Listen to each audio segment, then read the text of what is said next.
Welcome, everybody. Here we are, August 18th, and I have the beautiful Nicole from Healing Disclosures with Nicole. She is so sweet. She offered to come on with me because she's my main bouncing board. Like, I get ideas. I want to hear my feelings out loud. I want to, and so she hears and she doesn't respond unless I ask her, so she's not just, anyway, but today is like, this is an in my face day. Okay. And for the record, I really don't know what we're talking about. So for the audience, we get to find out all at the same time. Me completely too. Unscripted. This is like an unagendized call. Because I don't know either. I just feel in my heart that it's not a secret. One of our biggest missions, personally, as a collective, if it's not you, the audience hearing this recording, if it's not in your wheelhouse to be thinking like this, maybe be open to it should be, if there's a should. Having a foot in 3D, and we are a bridge to try to coexist with these two different dimensions. Our purposes are different. Our how we do is, and honestly, some days I'm like dizzy, like just trying to navigate this thing with all the, and you see like in the different groups, we see the Schumann resonance, they're all over the place. Like these, if it's energies. Yes. And they're just being flooded to us for our benefit, trying to help us. Yeah. Something I was exposed to, I want to bring this up and get your feedback on it, Nicole, because I'm not sure you were on the call when I heard it. They said the purpose of these unbelievable energies coming through to get us raised up, to get our frequency up, is because we're getting ready for not just ascension, but descension of our guides. Our planetary helpers are trying to merge, get with us to help us. Yeah, it's activating our DNA so that we see what's been behind the veil. Right. But if we don't assimilate these codes, these energies, to get our frequencies up, we will be so triggered, we won't be able to be in their presence. They will show up to try to help us, and we'll be like, and I'm paraphrasing greatly, but we'll be like boomeranging off. Like, oh, no, you're not supposed to be like that. No, you're talking about things and I haven't purged that out. I mean, we'll be judgmental, and I'm making this up, but this is a way that we will see that we have not cleared out enough. Well, it's like how we get responded to when we talk to 3Ders that are asleep. Don't choke. I know. They go the opposite direction, right? They're like, no, you don't know what you're talking about. No, you can't speak that to me. No, that can't be true. You don't know what you're talking about. You're crazy. Yeah. All of those things. Yep. That is how we will respond to our helpers from the multiverse. Yeah. If we don't clean up, if we don't prepare our vessel to hold these energies, that's going to be, we'll repel the help that's coming in. So, and you brought up a good point. I love this. I love doing this with you because it's like you say something and I jump off it. Then I say something and it gives you a thought. I just like play ping pong. Okay, so take this. When you said that is just how 3Ders are with us, right? how does it feel to you? I don't think it's necessarily what we even say. It's not. So our asleep, like our 3Ders could actually even be awake. They could be consciously in agreement with us on a lot of things. So we call them awake, but not on the same page. Right? Okay. But we don't even have to open our mouths and we lose them. They can't be in our presence because, and they don't know why. It's just like, ugh. I'm going to tell the story. You know it, but I'm going to tell it for the audience about when I went to get my hair cut. Yes. Yes. That was perfect. I went into a place that I've always gone for years. And so I know the lady that has the other station, but I don't really talk to her very much. I just talk to the gal that does my hair. And so when I walked in the building, my person wasn't there yet. I sat down. There was 2 people at the other station, and it's kind of a bigger building. They're not right on top of each other. And when I was set off to the front, they were talking about being in different cities and how horrible it was and how they couldn't get decent haircuts and the food. And they were just really like talking about talk.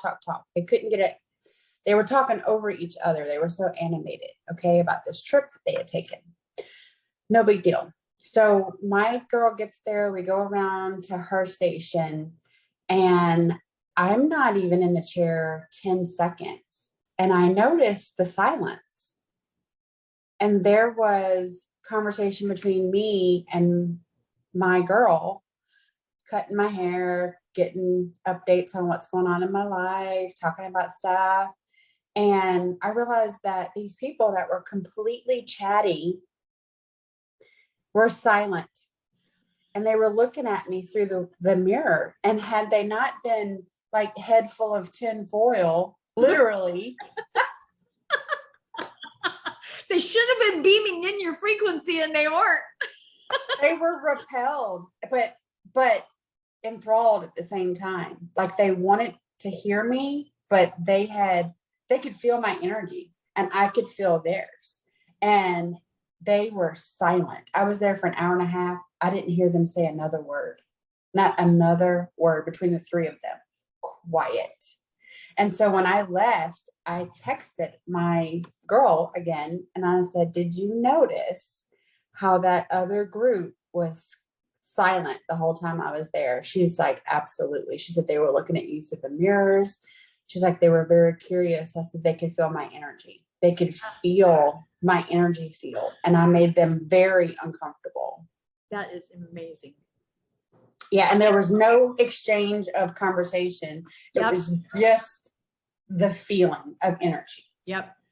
Yeah. Okay. So if everything is, to quote Tesla, everything is based on frequency and electricity, energy, right? That's the whole, all of it. And those of you that know me know my point of reference is always, it's always the church. Like that was my foundation. That was my go-to everything. So in my processing of all the disclosures and all the stuff, and I'm still weeding through a lot of things. For me, I look at a lot of the stories that many take as literal. Mm-hmm.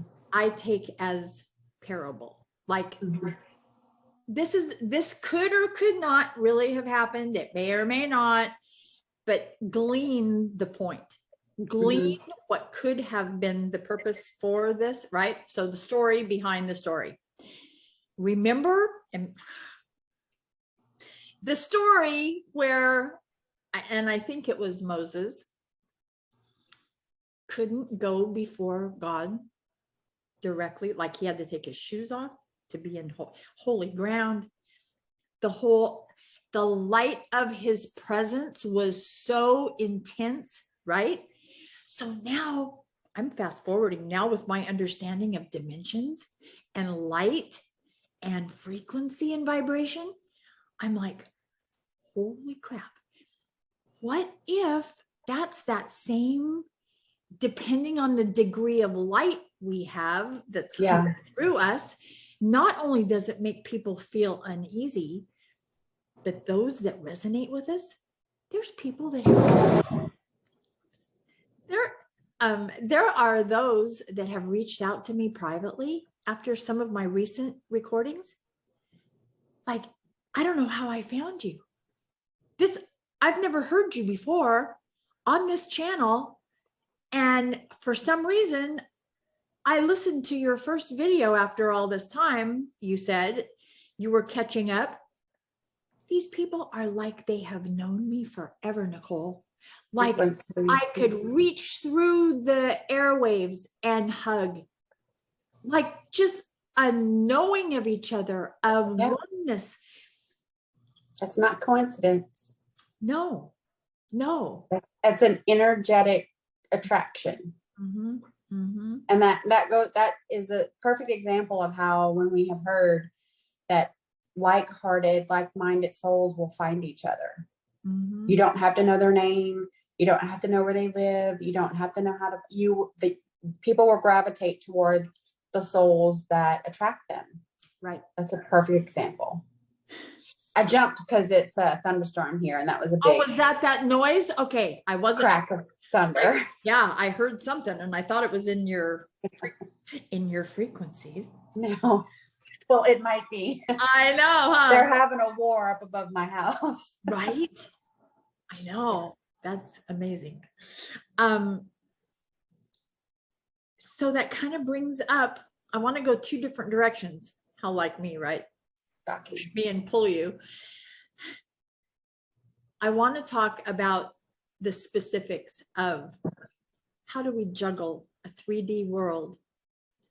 And I'm going to put you on the spot, sweetheart, because I know I've been working through this thing with you, and we don't have to, it's up to you how much you want to say. That's why I'm going to shut up after I preface what we're going to do. This is a very close to the vest issue with you. Right. If you feel comfortable, and if you don't, tell me, and I'll go the pull you rather than the push you. Okay, because I've got another, I can go a different direction with my questions. Easy.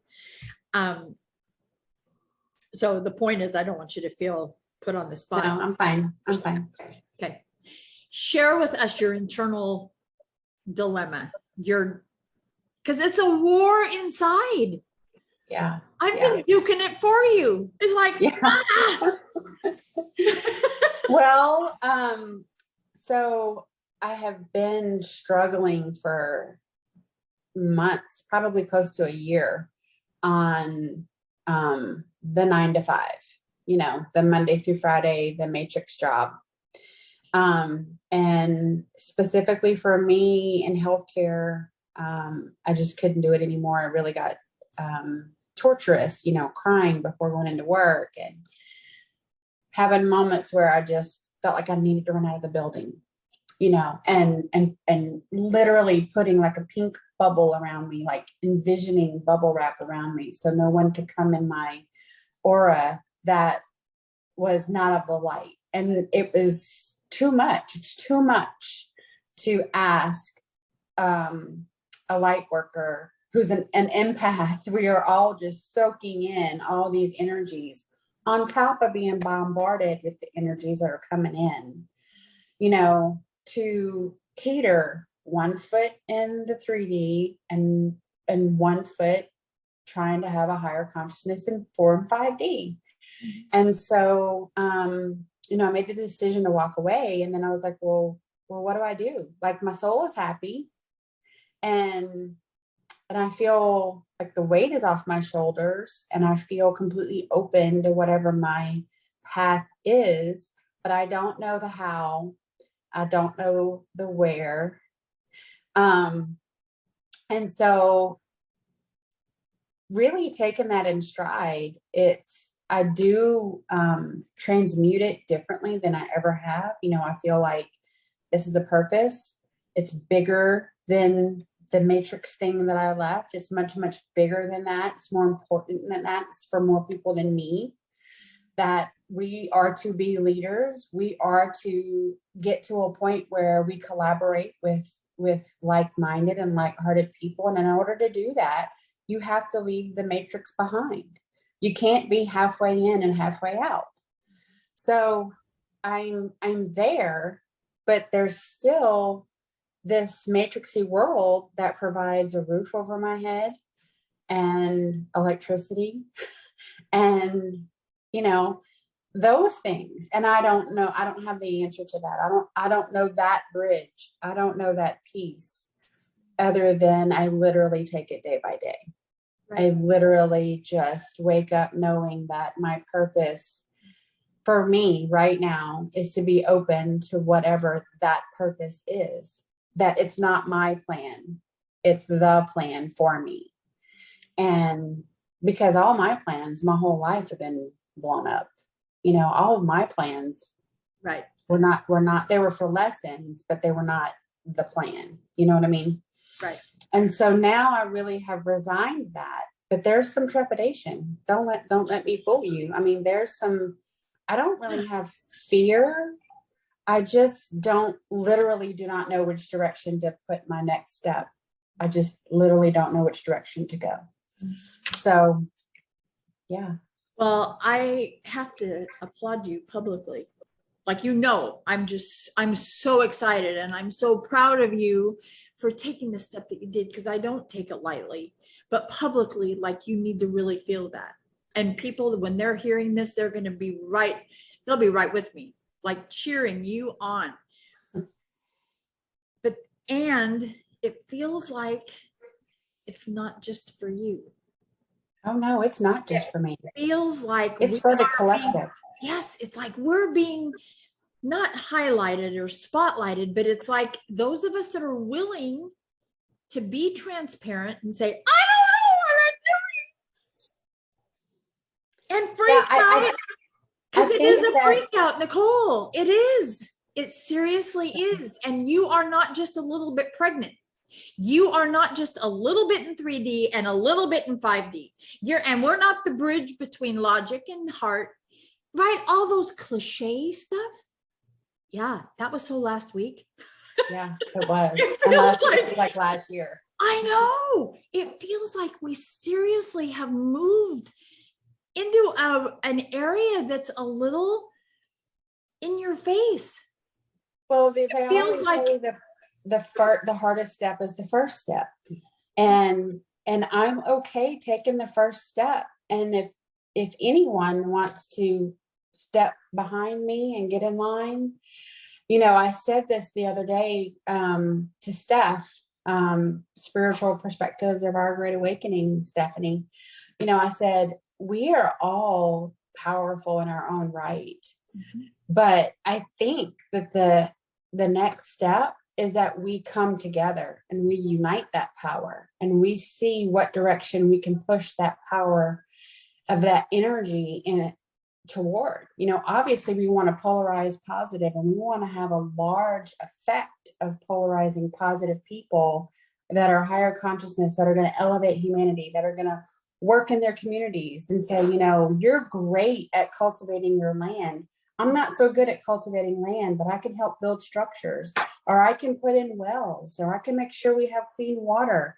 We can, we can craft ceramics. We can do things that we know have not been manipulated. We know they haven't been tainted. We do our very, very best to keep it clean and clear and move in the proper direction. There's a lot of people, and I'm one of them, that has been sitting around waiting for a transfer of wealth before we do anything. Right. And I'm with you. over the last several weeks, where I started out thinking there's no possible way that I can facilitate change without a transfer of wealth, because I have nothing. Yeah. You know, the economy is what it is, and it has taken whatever excess I had away. I have nothing left to give but me.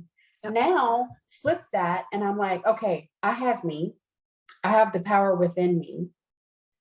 You have the power within you. So many people that I have been blessed to be in contact with are all powerful souls. So when we come together and we are working together in the same direction in unity.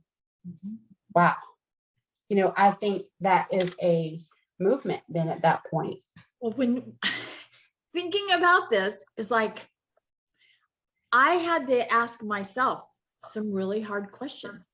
Mm-hmm. And this was a test for me of how much ego have I gotten rid of? Is your weather acting up? Yeah, I'm okay. Are you okay? Yeah.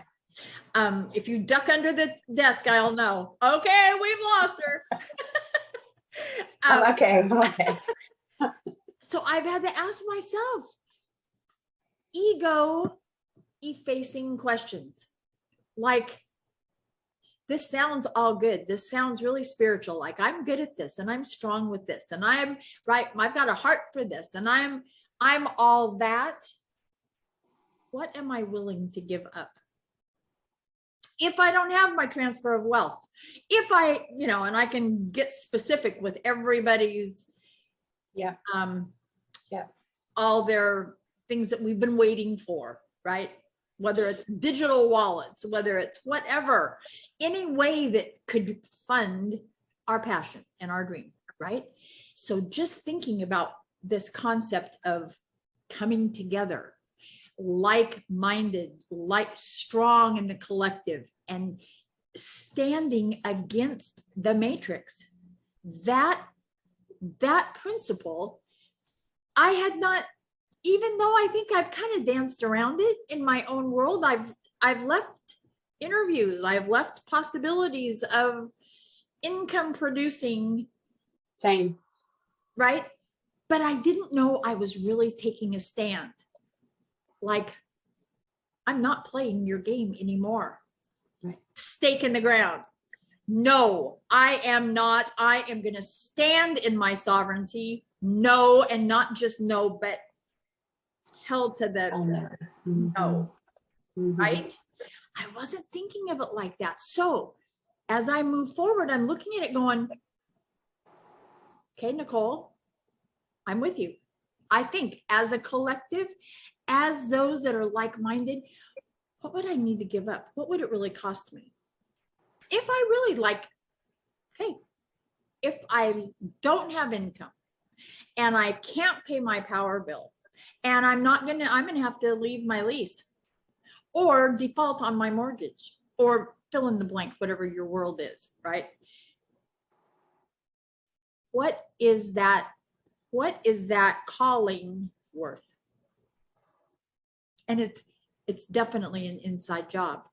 It's definitely, my time frame is not going to be yours. Right. Or the next, but I'm just throwing this out there as opportunities to ask your higher self. Yeah. Oh, I don't know. I don't have the answer. I don't. It's the biggest test of my resolve to walk in faith. We've said that, I know I've said that, and I've learned what that really means recently.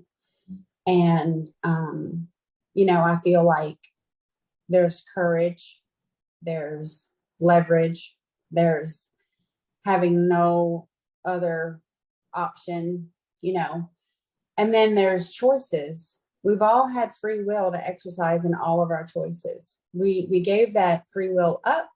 Sometimes we let people tell us what we could do and not do. And right. I think that time is over for most of us and quickly approaching for others, where they're going to make their own decisions on what's best for them. Okay. But the reality for me is that I cannot depend on anything that is, to do with the controllers, to do with the problem, the overall bigger problem. I could not live with myself. I cannot live with myself. So for me, the situation is that I give up the comfort that being a part of the matrix provide, because quite frankly, you could, that's the micro and the macro, because there are plenty of people that get pulled into the matrix because housing is provided and food is provided and spending money is provided and transportation is provided. And then after that, what else do you need? Well, it doesn't matter whatever you need, because if we're providing it for you, then we're going to tell you what you're going to do next, right? And so it's all pieces of a puzzle. And so once I decide to step off that hamster wheel, all of that security goes away. But I'm not fearful of being without that. I just don't know the how. So people will hear my decision, and the 3D side of that, the MK Ultra side of that is going to say, well, what are you going to do now? Well, what's your plan? And how are you going to pay for that? And what are you going to do about that? Well, none of those questions do I have the answers to. You know why? Because I'm not doing it because I made a plan. I'm doing it because it feels right in my soul. I'm doing it because I can take a deep breath and I can breathe, and I don't have to go to work and wear a mask all the time. And I don't have to pretend that I'm okay with that agenda when I'm not. So I'm living in my truth, and it feels great. And I don't know the answers to those questions, and it still feels better than living in the matrix security that they provided. Exactly. There was a thread that started, or I found it on Twitter, and I'm not a Twitter person like normally. I've been more on there because of Steph and Bryce. You know, they kind of got me kind of plugged in. So I have a few favorites that I follow, and some days I like others more than maybe not. And so every day is not the same. Like, just because I like what one person said one day doesn't mean I believe in what. Anyway, there was for me a great concept that I have been batting around in between recordings. I've been recording all day. And this conversation in my spirit, the contrast between flow and force. Okay. For me, I'm the queen of force. Like, may the force be with you. Like, I can force anything. I'm always right.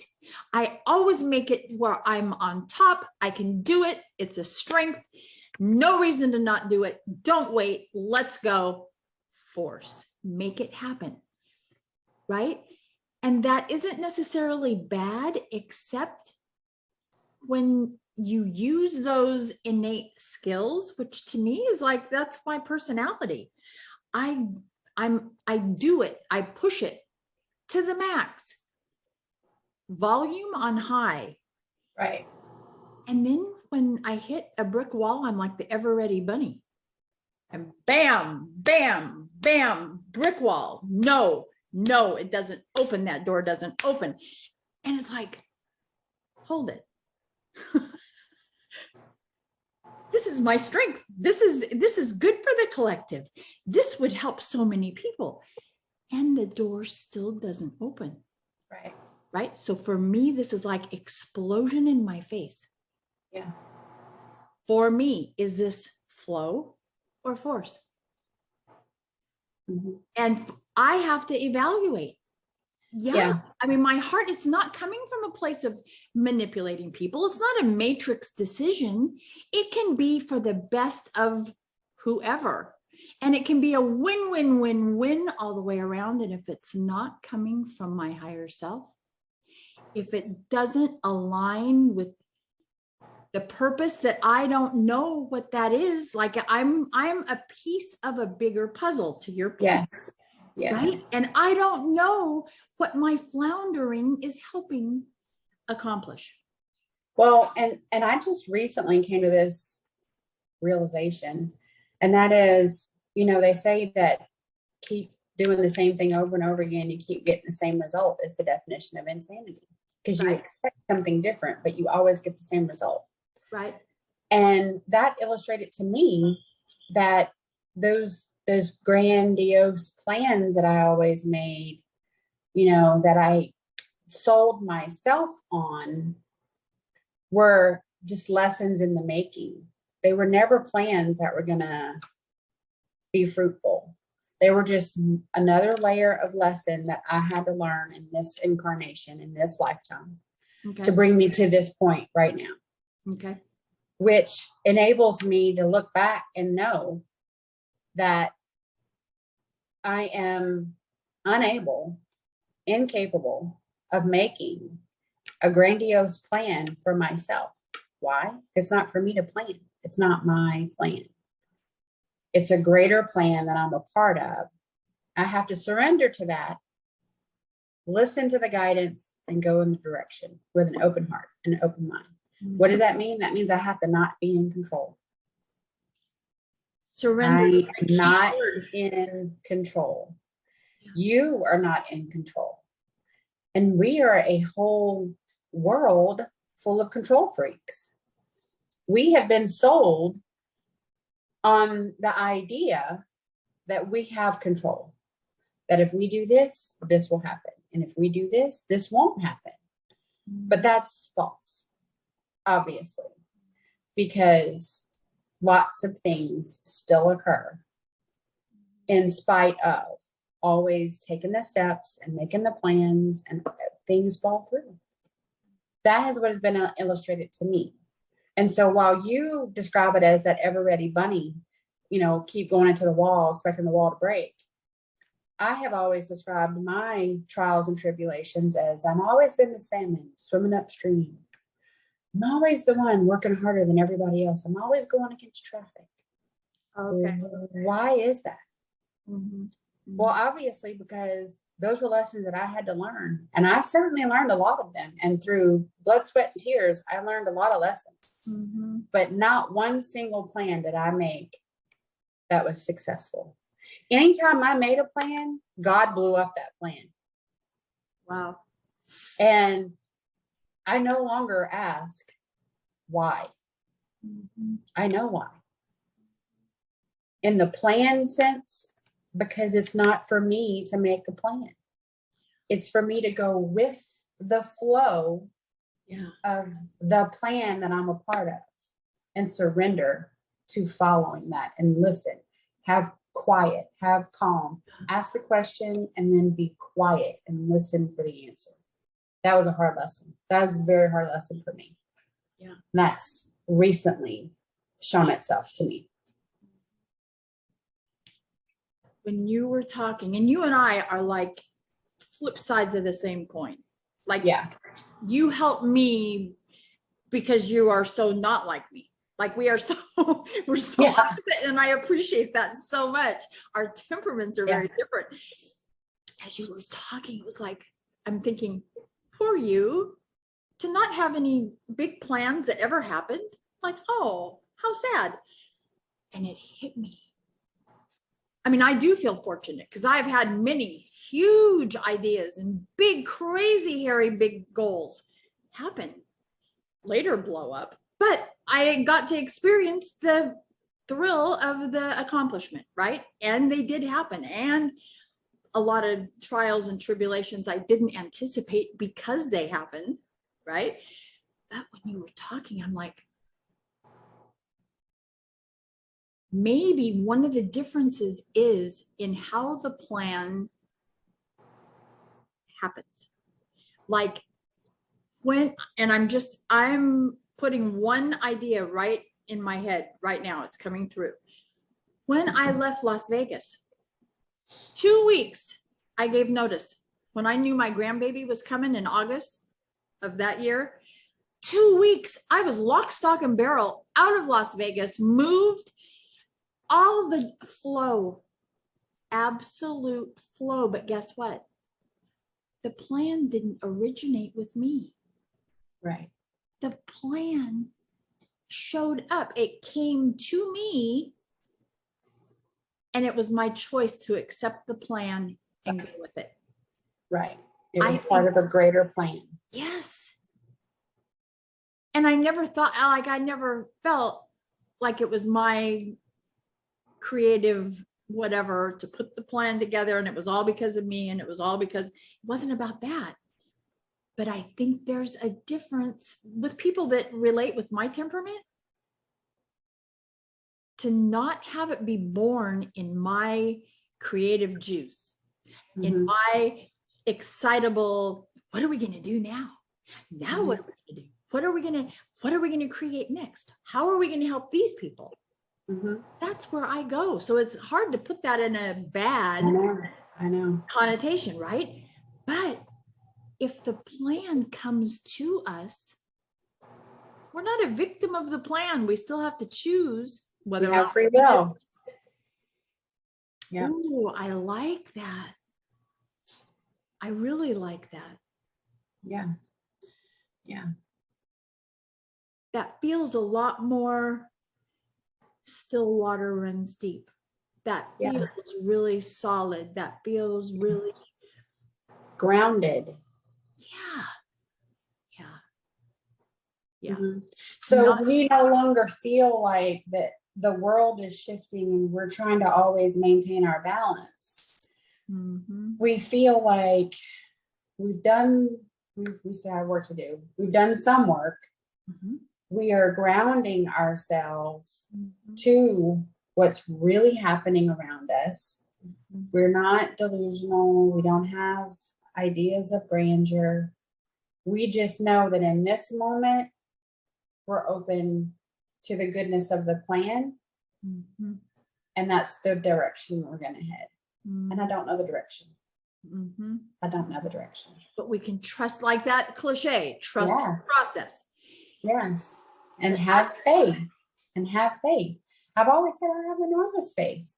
Well, now that faith is being, that statement is being tested, you know, because like I said before, walking away from all the things, all the matrixy things, that one side of me, that one foot is still in, that provides income and security and shelter and all those things. That's the trade-off. I have to turn my back on that world to be free. And in order to be free, I may have to give up those things. I hope not. But if that's the way it comes, then that's the way it comes. And I feel like for me, I won't speak for anyone else. I feel like for me, I'm going to have to go to an extreme to fully encompass what this is, to fully embody this. As much as I want it here, as much as I feel like I understand it here, I still have work to do. And while I still have work to do, I'm going to still have to go down a certain path before it comes back up. You have to descend to ascend. And I know that I've been, you know, there's been some ascension symptoms. There's been some improvements. There's been some changes in my own body in that structure. There are things that have improved, but I'm not there yet. It's a journey. It's a journey. I'm not anywhere near there. Right. Not anywhere near there. And yet, so far from where I started, like we say, we joke, like last week was so last year. Yeah. You know, but as a point of context, you and I talked about this yesterday. You and I started doing recordings in April for lobster training.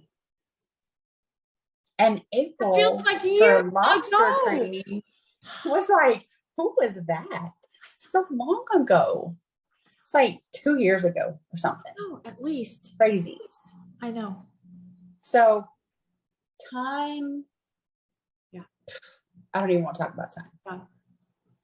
But I do feel stepping off the hamster wheel, stepping out of that matrix. That's huge. It's a huge energy shift, because while you're in it, to me, that's an energy suck. You know, you're putting it in and you're not getting it back out.